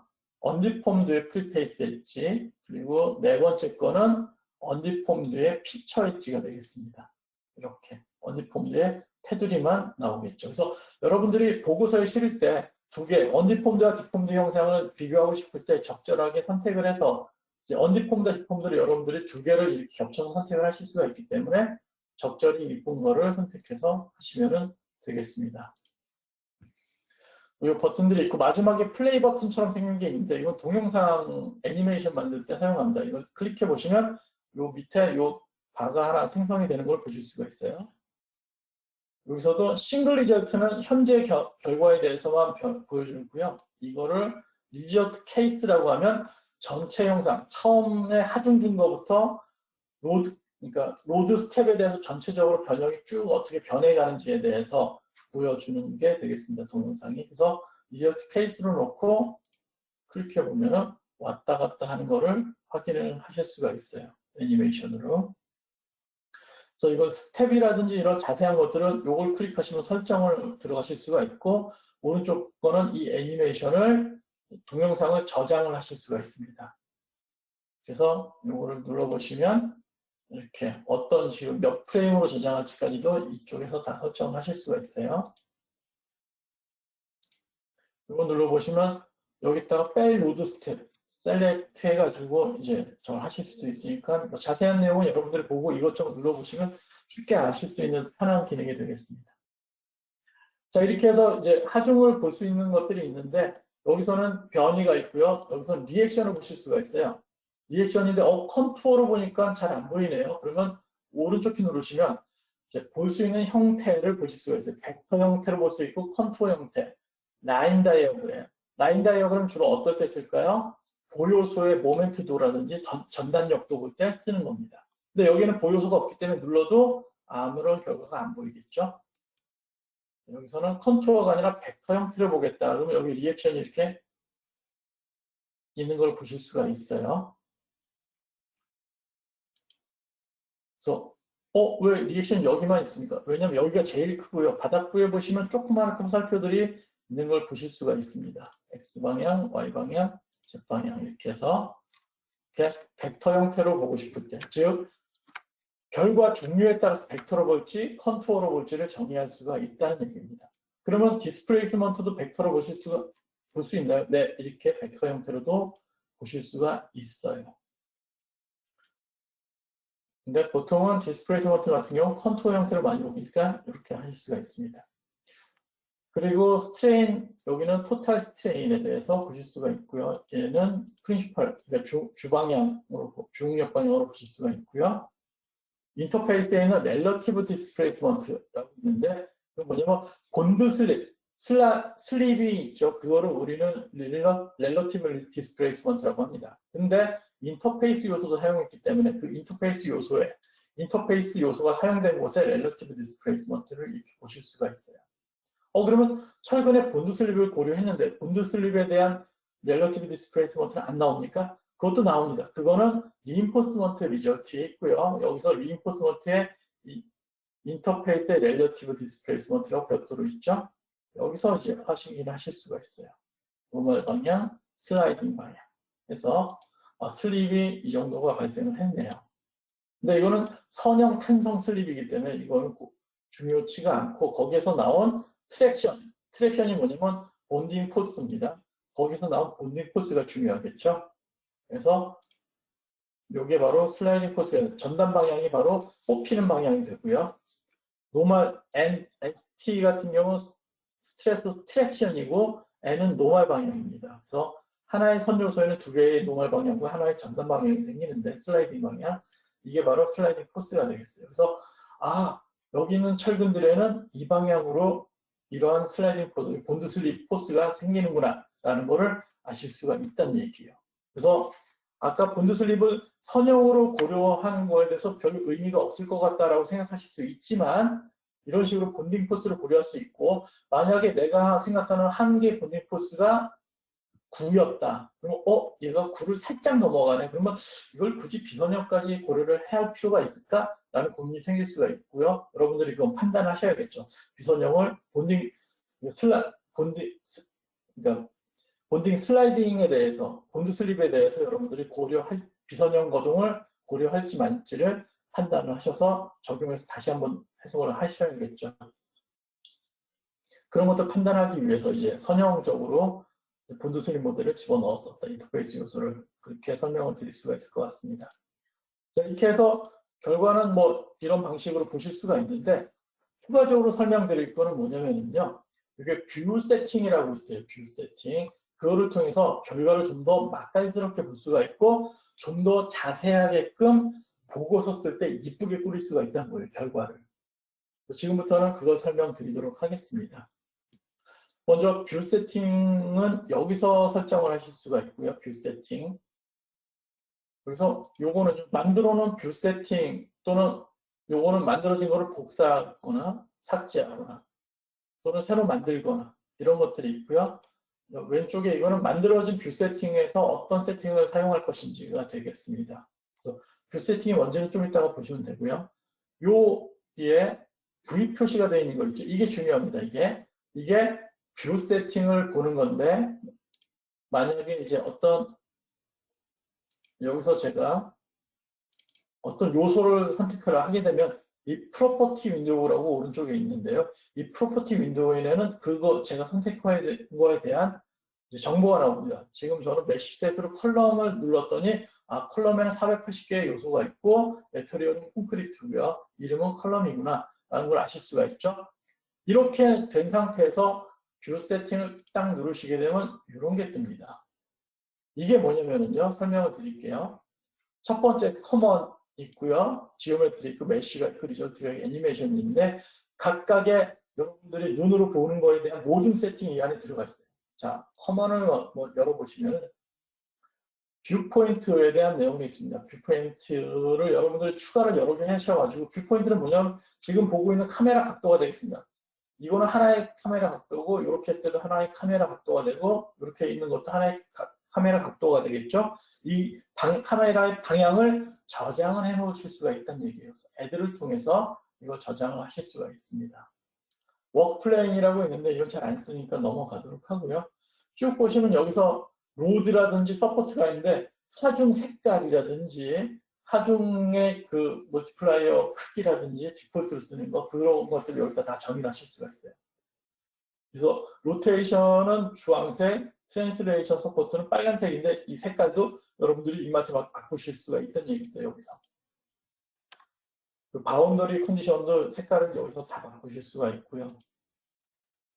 그리고 여기서 중요한 거는 미러링이 되겠습니다. 이거는 하프 모델링이라고 그랬죠. 근데 하프 모델링에 대해서 나는 풀 모델링 형상을 보고 싶다. 그럴 때 미러링을 통해서 보실 수가 있는데 이건 Y 방향으로 이제 대칭이 되기 때문에 미러링을 클릭하신 다음에 Enable 미러링에서 미러링 기능을 사용하기 따라서 클릭을 하시면 이런 식으로 미러링 된 게 거울 효과를 보실 수가 있는데 원래 모델이 이런 게 아닌데 라고 생각하실 수 있죠. 왜?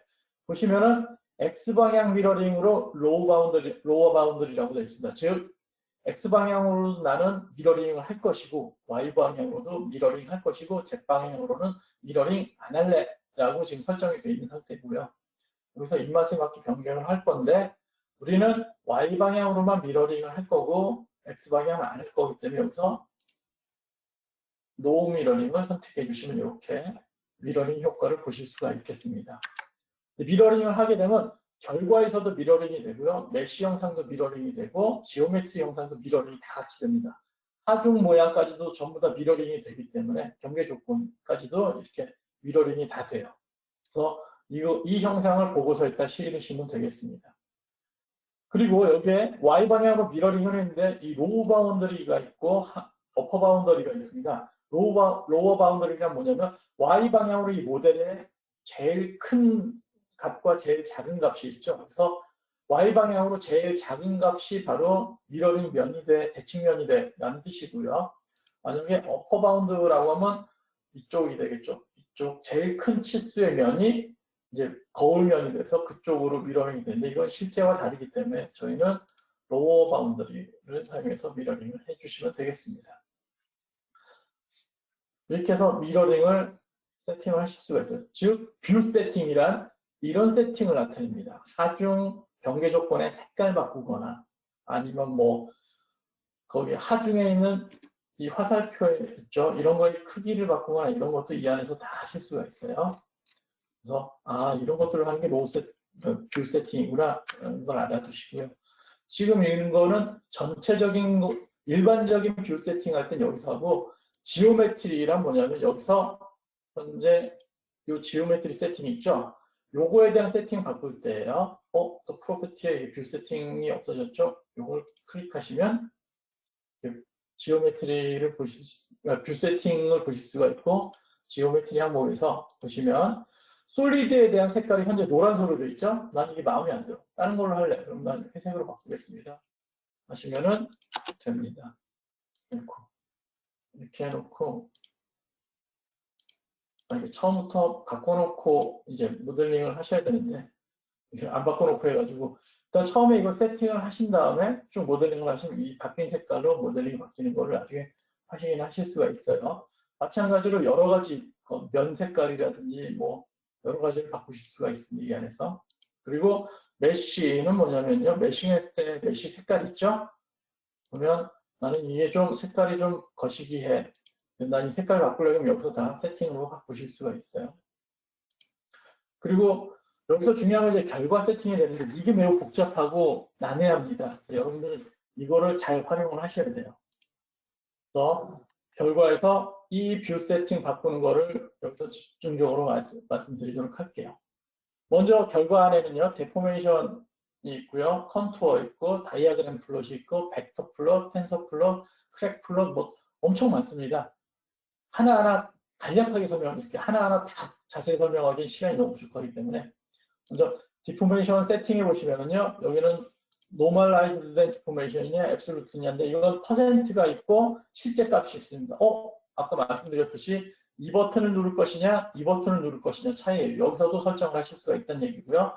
그리고 노멀라이즈드 디포메이션을 해서 요거를 변형을 클릭하면은 XYZ 방향으로 전체 다 이제 변형 형상이 만들어진 걸 보실 수가 있는데 나는 X방향만 스케일링을 할래 하면 이렇게 X방향만 스케일링이 된 거를 보실 수가 있고 스큐 모양으로 나오죠. Z방향도 같이 할래 이렇게 하실 수가 있고요.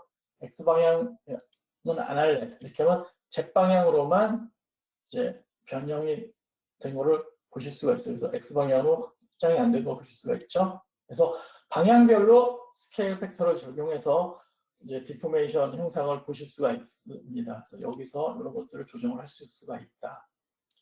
디포메이션 세팅 그렇고 여기서도 스케일 팩터까지도 조정을 하실 수가 있어요. 그래서 노멀라이즈 같은 경우는 자동으로 스케일링을 해주긴 있지만 난 이거를 한 2배 키울래. 그럼 0.1까지 이렇게 해주시면 변형 형상이 더 크신 것을 보실 수가 있습니다. 영어로 다시 복귀해 놓을게요. 두 번째, 컨트롤 플롯 같은 경우를 보시면은요. 컨트롤 플롯은 이걸 나타내는데 보시면은 색깔과 색깔 사이가 이렇게 디스크리트가 되어 있죠. 그 설정은 여기서 합니다. 컬러 스케일 타입에서 디스크리트 컬러 스케일이 아니라 컨티뉴어스 하게 되면 이렇게 부드럽게 넘어가는 색깔로 바뀝니다. 여기 레전드 보시면은 부드럽게 넘어가는 걸로 바뀐 걸 보실 수가 있죠. 근데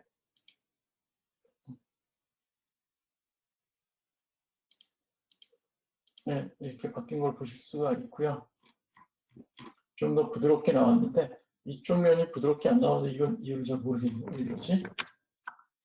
옆면은 이쪽으로 이게 미러링이 돼 있어서 원래 거는 되는데 미러링 된 거는 이게 안 먹네요. 이건 좀 이거는 본사 얘기해서 좀 개선을 해달라고 하는 게 맞을 것 같아요. 어떤 컨셉으로 이렇게 했는지 모르겠는데 되어 있습니다. 보시면 이게 바로 컨티뉴어스 컬러고요. 이게 디스크리트 컬러가 되겠습니다. 그리고 이거는 이제 오토 스케일 디스플레이 버튼 리전트인데요. 여기 스페시파이드에서 누르시면은 특정 값, 요걸 누르시게 되면 어떤 특정 값을 스페시파이 밸류라고 있는데 미니멈 밸류와 맥시멈 밸류, 즉 이 레전드의 특수 범위만 봐가지고 컨트롤을 그리실 수가 있어요. 이것도 하실 수가 있으니까 여기서 여러분들이 직접 해보시면 이런 거구나 라는 걸 느끼실 수가 있습니다. 아주 큰 값이 발생했을 때 관심 밖의 값들이 많이 생길 수도 있죠. 어떤 경우냐면 이 밑에 있는 이 베이스 플레이트 값은 별로 중요하지가 않아요. 작은 값들은 버리고 큰 값들만 보고 싶을 때 0.16 이상만 보여다오 그러면은 그거에 대한 컨트롤만 따로 보실 수가 있다는 얘기예요. 그래서 그게 바로 specified value가 되겠습니다. 클립 세팅이라고 하는데 이건 이제 이게 좀 멋있어서 보고서에 실 때 많이 도움이 돼서 설명을 드리도록 하겠습니다. 클리핑 플레인이라는 기능을 보여드릴 건데요. 먼저 Enable을 누르신 다음에 바운딩 엣지 컬러랑 이런 것들은 이제 디폴트로 놓으시고 애드를 먼저 합니다. 뭔지 모르지만 일단 애드를 먼저 하세요. 플레인을 하나 정의해 줄 거고요. 그 플레인도 또 애드를 이렇게 할 겁니다. 애드를 해서 플레인 하나 정의를 하겠죠. 어이구. 아니, 플레인이 두 개 생겼는데 하나만 할게요. 복잡하니까. 플레인 하나를 만드신 다음에 여기서 로케이션을 하는데 이 로케이션을 잠시만요. 중심점을 600 정도로 하고 높이를 500 정도 해서 그래서 생성을 하면은 이렇게 그 클리핑 플레인이라 이렇게 작은 형상을 보여주게 되는 겁니다. 만약에 이걸 내가 700으로 하겠다. 그 위치에서 잘린 평면을 이렇게 보여주는 거예요. 그러면 이거 되게 번잡하지 않습니까? 언제 이거 다 쳐서 이걸 다 합니까? 그럴 때 클리핑 플랜을 이렇게 추가를 하게 되면 여기서 우클릭을 했을 때 클리핑 플랜 모드가 이렇게 활성화가 되고 여기서 에디트 플랜이 나옵니다. 그럼 이런 화살표가 나오죠? 여기서 이걸 잡고 여러분들이 이걸 바꾸실 수가 있어요. 실시간으로 적당히 플랜 위치도 이렇게 바꾸실 수가 있고 회전도 바꾸실 수가 있고요. 바꾸셔서 이렇게 마음에 드는 단면 이렇게 해서 이 단면의 결과를 보고 싶다. 그러면 이렇게 적정히 돌려가지고 여러분들이 결과를 보실 수가 있는 겁니다. 그래서 보고 실을 때는 이게 되게 보기에 되게 멋있어가지고 이걸 하는 게 좋고요. 만약에 난 반대쪽을 보고 싶다 그러면 여기서 리버스 클리핑 누르시면 반대쪽을 이렇게 보실 수도 있어요. 해놓고 위아래로 쭉 응력 상태가 어떻게 변해가는지를 내부의 응력 상태 보고 싶을 때도 되게 유용하겠죠. 그래서 단면의 응력 상태 보고 싶을 때 이렇게 클리핑 플랜이라고 합니다. 이 기능이 어디 있다? 컨투어 안에 클립 세팅 안에 있습니다. 근데 이거에 대한 매뉴얼이나 내용이 안 써 있어서 여기서 말씀을 드리는 거예요.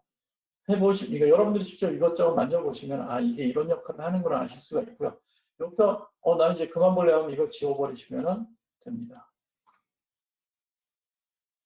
그리고 이거 말고도 이제 또 한 2개 정도 더 말씀드리고 마칠까 합니다. 시간이 좀 오버되긴 했는데 결과를 보고서에 싣는 과정은 되게 중요하기 때문에 왜냐하면 이쁘게 쓸수록 좋기 때문에 그 과정을 설명드리는 거랑 되게 중요하다고 볼 수가 있습니다.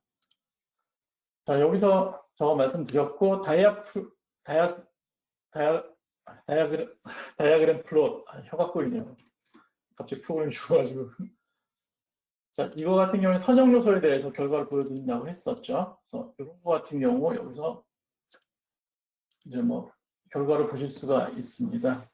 그래서 여기서 보시면은 얘는 이렇게 나오니까 별로 보기가 그렇죠. 그래서 이거를 모멘트도나 이런 것처럼 추궁력도 보고 싶을 때 여기서 이거를 활성화시켜 놓고 오른쪽 키 누르고 이건 무조건 선형 요소 결과에서만 보실 수가 있어요. 빔 요소라든지 리인포스먼트 요소에서 결과창에서 오른쪽 키 누르시고 쇼 라인 다이어그램 이렇게 하면 이런 식으로 보실 수가 있다는 얘기예요. 그래서 모멘트도나 전단력도처럼 이렇게 충력도도 이렇게 리인포스먼트의 충력도도 그리실 수가 있다는 거를 말씀드리고 싶어가지고 했는데 이건 어떻게 하는 거다? 선요소 결과에서 오른쪽에 누르시고 라인 다이어그램을 누르시면 된다. 이거를 말씀드리고 싶었습니다. 컨투어를 누르시면 이렇게 되고요. 컨투어 두께가 좀 작다 그러면 이것도 마찬가지로 컨투어 플롯 창에 가셔가지고 여기 사이즈 있죠? 이것들 라인 사이즈를 8이다. 그럼 두께가 두꺼워지는 걸 확인하실 수가 있어요. 그래서 이 뷰 세팅 창을 보시면 결과를 정말 많은 종류를 확인하실 수가 있기 때문에 이거를 추천을 꼭 드립니다. 그리고 마지막으로 이제 크랙 스트레인 과정 보는 거를 설명을 드리겠습니다. 자, 보시면 크랙 스트레인은 이렇게 균열이 간 형상을 보실 수가 있는데 색깔이 빨갈수록 이제 균열이 많이 발생을 한 거를 나타내요. 이렇게 해서 디폼드 쉐이프를 그려보면 이쪽으로 이렇게 휘었죠. 그래서 인장 쪽은 이렇게 균열이 많이 가 있는 거 보실 수가 있고요. 만약에 이게 로드 스텝이 6인데 만약에 상당히 큰 로드 스텝에서 보시게 되면 이렇게 압축축까지도 압축 파괴가 일어난 걸 보실 수가 있어요. 압축을 눌리기 때문에 윗방향으로 이렇게 쭉 가는 걸 보실 수가 있고요. 좀 횡으로 갔죠. 근데 여기서 나는 이게 길이가 너무 긴데 그러면 그거는 크랙 플롯에서 설정을 하실 수가 있어요. 크랙 플롯에서 사이즈 세팅을 하는데 스케일 팩터로 조정을 하실 수가 있고요.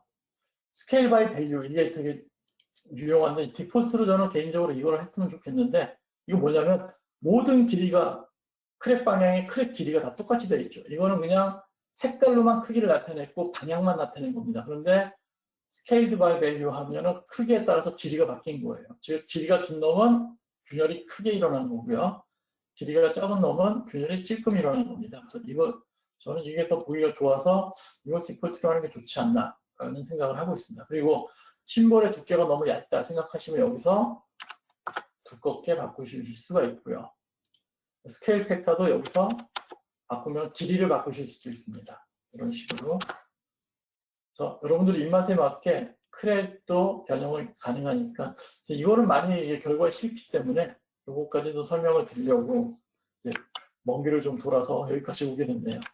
이렇게 해서 따라하기에 대한 웨비나를 오늘 여기까지 좀 오버됐지만 죄송스럽게 말씀을 드리고요. 오늘 사용했던 문서라든지 그리고 여기 사용했던 파이썬 스크립트 파일 있죠? 그것도 여러분들한테 다 이제 공유를 하도록 하겠습니다. 그래서 파이썬 스크립트는 홈페이지에서 다운받도록 할 거고요. 그리고 동영상 오늘 보여드렸, 그리고 그 따라가기 문서도 홈페이지, 그리고 오늘 제가 설명드렸던 이 동영상도 저희 유튜브 채널에서 확인할 수 있게끔 이렇게 하겠습니다. 지금까지 웨비나 참석해 주셔서 감사드리고요. 오늘 이제 눈도 많이 왔는데 집에 돌아가시는 길 무탈하게 가시도록 하겠습니다. 이상으로 마치겠습니다. 감사합니다.